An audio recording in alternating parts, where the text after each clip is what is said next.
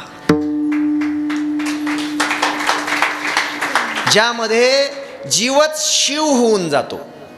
जीवच जीवाची अवस्था. अरे याच्यातच खरी क्रांती आहे मनुष्य जीवनाची. जीवाने शिव होणे यासाठीच मनुष्य जन्म आहे. प्रत्यक्ष शिव होतो माणूस. तसं वेद सुद्धा सांगतायत, श्रुती माता सुद्धा सांगते, जीवो ब्रह्मैव ना परहा. जीव आणि देव वेगळा नाहीच. ममैवांशो जीवलोके जीवभूत सनातना. माझाच अंश तू आहेस, तू माझ्यात मिसळला पाहिजेस. म्हणून जीव ब्रह्म ऐक्याचा काला, आणि तो काला अभेद असतो. अभेद जिथं देवामध्ये आणि तुमच्या माझ्यामध्ये भेदच नाही. अभेद.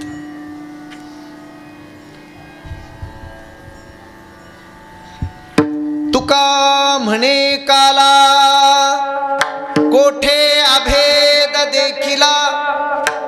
अभेद स्वरूपाने जो काला केला जातो त्यामध्ये प्रत्यक्ष पंढरीनाथ तुम्हाला मला प्रसाद देतो. भानुदास गीती गात प्रसाद देतो पंढरीनाथ. प्रसाद देतो पंढरीनाथ. प्रसाद देतो पंढरीनाथ. भानुदास गीती गात प्रसाद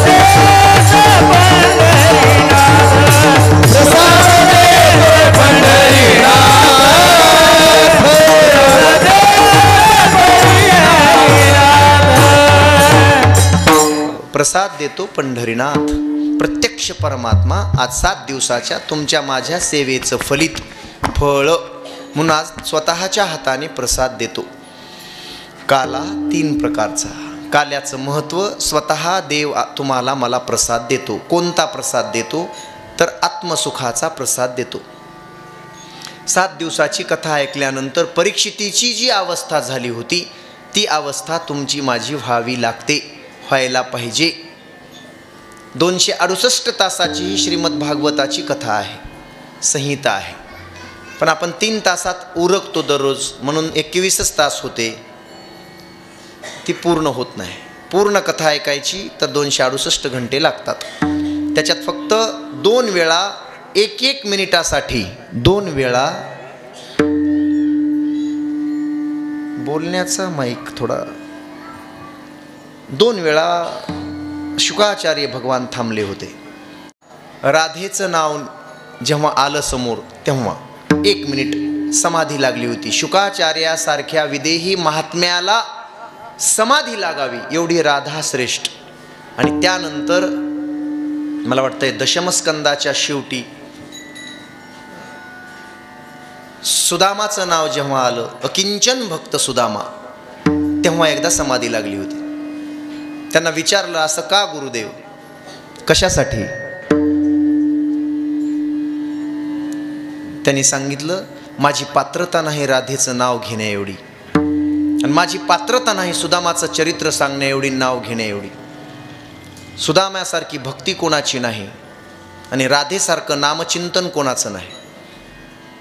गवळणींना म्हणाली होती राधा, अगं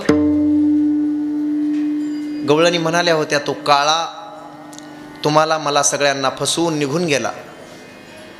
राधा म्हणाली होती, तो गेला तर काय झालं? त्या म्हणाल्या होत्या आता तो येणार नाही. राधा म्हणाली नाही आला तर काय झालं, एकदा का त्याला हृदयात बसवलंय त्याचं नाम. राहिला प्रश्न त्याच्या रूपाचा. तर कदंबाच्या झाडाला मिठी मारून बसली होती राधा, उठायला तयार नव्हती. विचारलं राधे या झाडाच्या बुंध्याला तू मिठी मारून का बसलीस? भक्तीची अनन्य अवस्था काय असते, का बसलीस? तर तिनं सांगितलं होतं तो काळा नाही आला म्हणून काय झालं, तो काळा आहे ना, मग मी काळ्या रूपावर प्रेम केलंय ना, तर हे झाड सुद्धा काळच आहे. जे जे काळं दिसतं त्याच्यात मला तो दिसतो. एवढी अनन्य शरणागती आणि एवढं अनन्य प्रेम राधेचं होतं. इतकं प्रेम करावं माणसाने, करायचं असेल तर. म्हणून या काल्यातून प्रेम मिळतं, या काल्याच्या प्रसंगातून शरीराची पुष्टी होते आणि या काल्याच्या प्रसंगातून कदाचित लाईटमुळे होत होतं, हे सांगावं का नाही आम्हाला?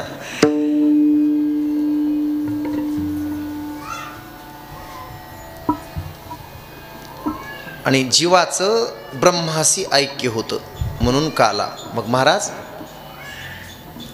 तुकोबाराय बोलतायत की असा काला जर आम्हाला जन्मोजन्मी मिळणार असेल, तुझ्या नामाचं चिंतन जर जन्मोजन्मी होणार असेल, साधूंची संगती तर जन्मोजन्मी होणार असेल, आणि तुझा काला म्हणजे तुझा प्रसाद, प्रसादेही सर्व दुःखानां हानिरस्यो उपजायते. प्रसादाने माणसाचे दुःख गायब होतात म्हणून प्रसाद घ्यायचा असतो. आणि इथं प्रत्यक्ष काल्याच्या कीर्तनामध्ये पंढरीश परमात्मा, श्रीकृष्ण परमात्मा तुम्हाला मला तो प्रसाद देतोय, सगळ्या दुःखाचं हनन करून सुखाची प्राप्ती करणारा प्रसाद म्हणजे काल्याचा प्रसाद असतो.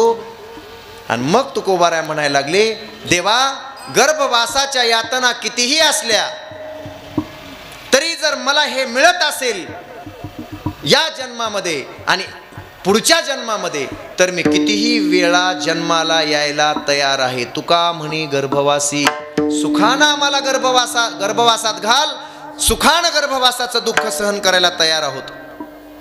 कदाचित मी मागे एकदा तुम्हाला हा दृष्टांत सांगितला होता, आज नाही सांगत. पाठीत दगड बसणार असेल दुःख होतं, डोक्यात दगड बसणार असेल दुःख होतं, निश्चित होतं. पण तो दगड जर सोन्याचा असेल तर दुःख होत नाही. दादा तुम्हाला तुमच्या गालफडीत मी एक चापट मारणार, 1,00,000 रुपये देणार तुम्हाला, किती खाणार? मला द्या, एक चापट मारा, 1,00,000 रुपये द्या. कशाला फिरतोय मी महाराष्ट्रभर? 1,00,000ची एक चापट, तुम्ही 100 मारा, मला 1 कोटी रुपये द्या. चला चला काढा. कितीही वेळा चापटा खायला तयार आहे, पण ती चापट जर सोनं देणार असेल तर. नवऱ्याला मारायला तयार आहे मी, पण जर सगळं मला मिळणार असेल, मला कोट्यावधी रुपये मिळणार असतील